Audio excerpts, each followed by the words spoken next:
Hi friends. నేను మీ నరసింహ. తెలుగు పల్లవి ఛానల్‌కి స్వాగతం. ఈరోజు మనం చెప్పుకోబోయే కథ 'మనిషి లాంటి చిలుక'. ఈ కథ 'బేతాళ కథలు' శీర్షికన చందమామ మాసపత్రికలో ప్రచురించబడింది. పట్టువదలని విక్రమార్కుడు చెట్టు వద్దకు తిరిగి వెళ్లి చెట్టుపై నుంచి శవాన్ని దించి భుజాన వేసుకుని ఎప్పటిలాగే మౌనంగా శ్మశానం కేసి నడవసాగాడు. అప్పుడు శవంలోని భేతాళుడు, రాజా, ఇంత అర్ధరాత్రి వేళ ఈ భయంకర శ్మశాన ప్రదేశాన నువ్వు పడుతున్న శ్రమ చూస్తుంటే నాకు జాలి కలుగుతున్నది. చేపట్టిన కార్యం సాధించి తీరాలనే పట్టుదల మెచ్చదగిందే. కాని అది నీకోసమా, పరుల కోసమా అన్న సంశయం నన్ను వేధిస్తున్నది. ఒకవేళ నీ ఇంత కఠోర దీక్ష పరుల కోసమైతే మాత్రం నువ్వు తగు జాగ్రత్తతో మెలగాలి. ఒక్కొక్కసారి సహాయం పొందిన వాళ్ళ నుంచి సన్మానం జరగకపోగా అవమానం ఎదురయ్యే ప్రమాదం ఉన్నది. ఇందుకు ఉదాహరణగా నీకు మనిషి లాంటి చిలుక కథ చెబుతాను, శ్రమ తెలియకుండా విను అంటూ ఇలా చెప్పసాగాడు. ధారా నగరంలో నివసించే సుదర్శనుడికి అందము, వినయశీలత ఉన్న భార్య, బుద్ధిమంతులైన పిల్లలు ఉన్నారు. అనుభవించడానికి పెద్ద ఆస్తి ఉన్నది. అన్నీ ఉన్నప్పటికీ ఎందుకో ఆయన ఎప్పుడూ దిగులుగా ఉండేవాడు. ఎంతమంది ఎన్ని విధాలుగా ప్రయత్నించినా ఆయన మనసుకు ఉల్లాసం కలిగేది కాదు. ఒక రోజున చిన్న పంజరంతో ఒక మనిషి సుదర్శనుడి దగ్గరికి వచ్చాడు. పంజరంలో అందమైన రామచిలుక ఉన్నది. ఆ మనిషి సుదర్శనుడితో, అయ్యా, ఇది మాటలు నేర్చిన చిలుక. తమకు మానసికోల్లాసం కలిగించే ఎన్నో కథలు చెప్పగలదు. 1000 వరహాలిస్తే దీన్ని మీకిస్తాను అన్నాడు. సుదర్శనుడు చిలుకను పరీక్షించి చూశాడు. దాని మాటలు వింటుంటే ఆయనకెంతో ముచ్చట వేసింది. 1000 వరహాలిచ్చి దానిని కొన్నాడు. మొదట్లో ఇంట్లోని వారందరూ కూడా చిలుక అంటే ఇష్టపడేవారు. కాని సుదర్శనుడు రోజంతా చిలుక ధ్యాసలోనే ఉండడంతో మిగతా అందరికీ చిలుక అంటే అసూయ బయలుదేరింది. దాని ధ్యాసలో పడి సుదర్శనుడు భార్యతో మాట్లాడడం తగ్గించేశాడు. వ్యాపార విషయాలన్నీ పిల్లలకు వదిలిపెట్టేశాడు. ఈ ధోరణి బాగాలేదని ఇంట్లో ఎవరైనా అంటే ఆయన, నా మనసులో ఉన్న దిగులును చిలుక మాత్రమే పోగొడుతున్నది అని బదులిచ్చేవాడు. చిలుక మరీ అంత తెలివైనదైతే నీ మనసులోని దిగులు ఎలా పోతుందో ఉపాయం చెప్పలేదా అన్నారు సుదర్శనుడి పిల్లలు. అది నిజమేనని ఆయన చిలుకను తన దిగులు పోయే ఉపాయం గురించి అడిగాడు. పంజరంలో ఉన్నవాళ్ళు ఎదుటి వాళ్ళ దిగులు పోగొట్టగలరు కాని తమ దిగులు పోగొట్టుకోలేరు. నీవు నీ కోసం మాత్రమే కాక ఇతరుల కోసం కూడా జీవించడం అలవాటు చేసుకుంటే స్వార్థం అనే పంజరం నుంచి బయటపడి దిగులును పోగొట్టుకోగలుగుతావు అని చెప్పింది చిలక. ఆ రోజు నుంచి సుదర్శనుడు తనకున్న దానితో లేని వారిని ఆదుకోవటం ప్రారంభించాడు. ఆ విధంగా అతడికి 10 మందిలో మంచి పేరు వచ్చింది. ఇప్పుడు నిజంగానే సుదర్శనుడి మనస్సుకెంతో సంతోషంగా ఉంటుంది. అతడు అస్తమానం చిలుకతో కాలం గడపడం తగ్గించి వ్యాపార వ్యవహారాలు కూడా చూడసాగాడు. తండ్రి దానగుణం పిల్లలకు నచ్చలేదు. వాళ్ళొక రోజున సుదర్శనుడితో, చిలుక మనిషిలా మాట్లాడడం అసహజం. మనం నేర్పిన పలుకులు తిరిగి చెప్పడం వరకే వాటి వల్ల అవుతుంది. కానీ పూర్తిగా మనిషిలా ఆలోచించడం చిలుకకు సాధ్యపడదు. ఇదేదో మంత్రపు చిలుక అని మాకు అనుమానంగా ఉన్నది. మీ వద్ద ఉన్న డబ్బును దానంగా పొందడానికని ఎవడో ఈ చిలుకను మీ వద్దకు పంపించాడని మాకు అనిపిస్తుంది అన్నారు. సుదర్శనుడు చిలుకను, సాధారణంగా పక్షులు ఏమీ ఆలోచించలేవు. నీకిలాంటి శక్తి ఎలా వచ్చింది అని అడిగాడు. ఒకప్పుడు విక్రమార్కుడనే రాజు చిలుక రూపంలో జీవించాడు. అప్పుడాయన ఒక చిలుకను వివాహం చేసుకున్నాడు. ఆ దంపతులు మా పూర్వీకులు అని చెప్పింది చిలుక. సుదర్శనుడు ఈ జవాబుకు తృప్తి చెందాడు. కాని ఆయన పిల్లలకు తృప్తి కలగలేదు. ఆయన చిలుకకు అడిగినవన్నీ పెట్టేవాడు. నువ్వు ఎన్ని ఇచ్చి ఏం లాభం, స్వేచ్ఛను ఇస్తే ఆనందపడతాను అనేది చిలుక. నీకు ఏదైనా ఇవ్వగలను, కాని స్వేచ్ఛను ఇచ్చి నిన్ను వదులుకోలేను అని సుదర్శనుడు ఖచ్చితంగా చెప్పేవాడు. ఆ తరువాత చిలుక చాలాసార్లు సుదర్శనుణ్ణి తనకు స్వేచ్ఛను ప్రసాదించమని వేడుకున్నది. అయినా ఒకసారి సుదర్శనుడు పంజరం తలుపులు మోయడం మర్చిపోతే అది పారిపోలేదు. ఇందుకు సుదర్శనుడు ఆశ్చర్యపడి, నీకు స్వేచ్ఛ కావాలని ఉన్నది కదా! అనుకోకుండా వచ్చిన అవకాశాన్ని ఎందుకు ఉపయోగించుకోలేదు? అని చిలుకను అడిగాడు.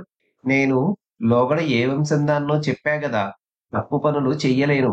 నన్ను 1000 వరహాలు పెట్టి కొన్నావు. అందువల్ల నీకు నా మీద అన్ని హక్కులు ఉన్నవి. నీవు మనస్ఫూర్తిగా అనుమతిస్తే తప్ప ఇక్కడి నుంచి వెళ్ళలేను అన్నది చిలుక. ఆనాటి నుంచి సుదర్శనుడు పంజరం తలుపు మూయడంలో అంత శ్రద్ధ వహించేవాడు కాదు. ఒక రోజున చిలుక ఆయనతో, అయ్యా, నువ్వు తలుపు మూయడంలో అశ్రద్ధ చూపకు. అవకాశం వస్తుంటే నా మనసు దుర్బలమవుతున్నది. ఏదో ఒక రోజున పారిపోయినా పోగలను అన్నది.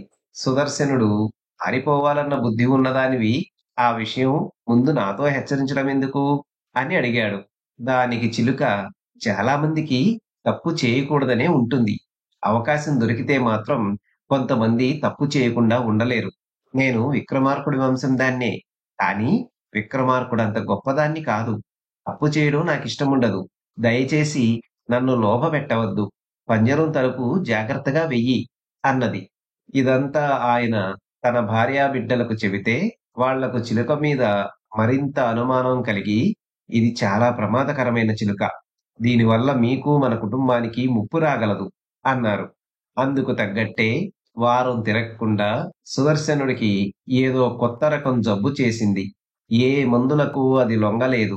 వైద్యుడు సుదర్శనుడితో, మీ వ్యాధి లక్షణాలు చూడగా రాజగంధి అనే మూలిక ఒక్కటే దీన్ని కుదర్చగలదని శాస్త్రం చెబుతున్నది. కానీ ఈ ప్రాంతాల్లో ఎక్కడా ఆ మూలిక దొరకదు. ఏ ప్రాంతాల దొరుకుతుందో నాకు తెలియదు అన్నాడు. నాకు స్వేచ్ఛను ప్రసాదిస్తానని మాట ఇస్తే ఆ మూలికను నేను తేగలను అన్నది పంజరంలోని చిలుక. అసలే జబ్బుతో బాధపడుతున్నాను. నీవు లేకపోతే ఎలా అన్నాడు సుదర్శనుడు దిగులుగా. ఈ పరిస్థితి సుదర్శనుడి భార్యాపిల్లలకు మంచి అవకాశం కలిగించింది. వాళ్ళు ఆయనకు చిలుక కారణంగానే ఏదో భయంకర వ్యాధి దాపురించిందంటూ చిలుకను పంజరంలోంచి వదిలిపెట్టారు. అయితే చిలుక సుదర్శనుణ్ణి మోసగించలేదు. మర్నాటికల్లా అది రాజగంధి మూలికను నోట కరుచుకొని వచ్చింది. వైద్యుడు ఆ మూలికతో వైద్యం చేయగా సుదర్శనుడికి వ్యాధి నయమైంది. ఆయన చిలుకతో, నీ మూలంగానే నేను బతికి బయటపడ్డాను. నీవు వెళ్ళిపోతానంటే అభ్యంతరం పెట్టను. కానీ ఇక్కడే ఉండిపోతానంటే చాలా సంతోషిస్తాను అన్నాడు. అందుకు చిలుక, చాలా కాలం తర్వాత నా వాళ్ళందర్నీ కలుసుకున్నాను. తిరిగి వచ్చేటప్పుడు త్వరలో వస్తానని వాళ్ళకి చెప్పాను. నీవు నా కోసం 1000 వరహాలు ఖర్చు చేశావు. నేను నీ ప్రాణాలనే నిలబెట్టాను. ఇంక నా స్వేచ్ఛకు అడ్డురాకు అని పంజరంలో నుంచి ఎగిరి వెళ్ళిపోయింది. అది పోగానే సుదర్శనుడు బెంగపడ్డాడు. భార్యా పిల్లలు ఆయనతో, అది మంత్రపు చిలుక. దానికోసం విచారించి మనసు పాడు చేసుకోకండి అని 1కి 2 సార్లు చెప్పడమే కాక ఆయనకు నమ్మకం కలిగించటం కోసం పండితులను పిలిపించారు. వాళ్ళు సుదర్శనుడితో, మాట్లాడే చిలుకలు మంత్రగాళ్ల సాధనాలు. అవి ఇంట్లో నుంచి వెళ్ళిపోవడం శుభసూచన అన్నారు.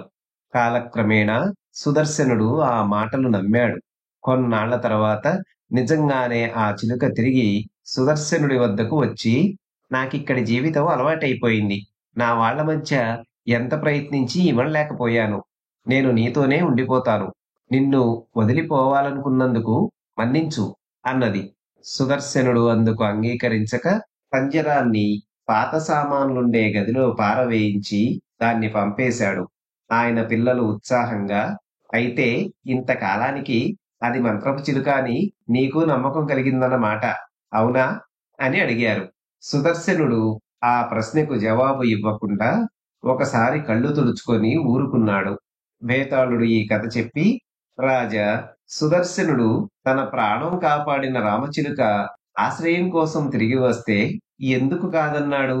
భార్యా పిల్లలలాగే అతడు అది మంత్రపు చిలుక అని నమ్మాడా?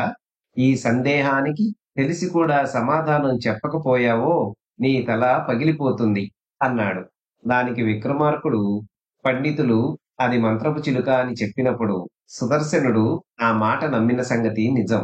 ధనంతో పాటు తన పట్ల ఎంతో ప్రేమాదరాలున్న భార్యాపిల్లలు ఉన్నప్పటికీ అతడు ఏదో తెలియని లోటుతో అన్ని వేళలా దిగులుగా ఉండేవాడు.